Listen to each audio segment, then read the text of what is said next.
How can a physical action really impact our consciousness? Well, the answer lies in a universal language, one that's way older than any human alphabet. The source makes a really crucial distinction here.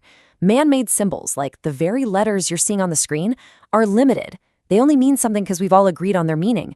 But universal symbols, the ones drawn from geometry, from nature, from the cosmos, they speak a language our minds understand on a much, much deeper level. They're archetypes, what the text calls the language of the gods, and they totally bypass our filters and communicate directly with our consciousness. Just take a look at what the book calls the oldest symbol of all, a circle with a dot in the center. It represents the most fundamental condition of existence. You have an observer, that's the center, and their horizon, that's the circumference. Every single living being is a center looking out at its own horizon. This one simple symbol captures that universal truth perfectly. And this is a fantastic example of how a familiar symbol can hold a way deeper meaning. We all know pi as a mathematical constant, right?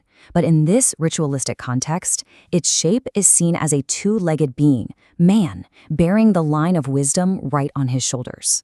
It's a symbol for the universal consciousness entering into the human form. Pretty cool, huh? This brings us to two sides of the same coin. The practice of ritual has an operative side. That's the physical act, the doing. It's all about precision, teamwork.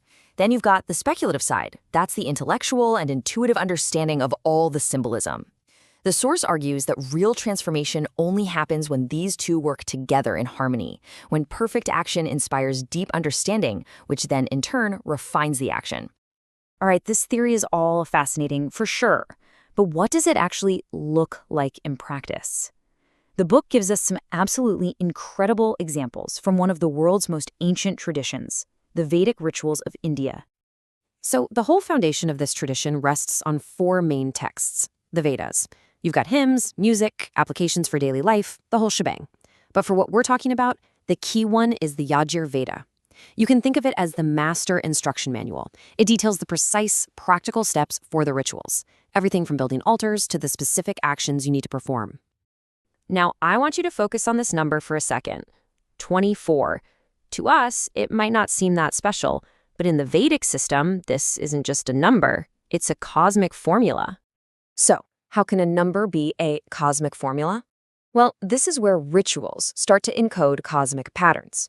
The most famous Vedic chant, or meter, is called the Gayatri, and it has, you guessed it, precisely 24 syllables. This is not random. It directly symbolizes the 24 hours of the day and the 24 major lunar phases of the year, the 12 full moons and 12 new moons. By chanting it, the ritualist is literally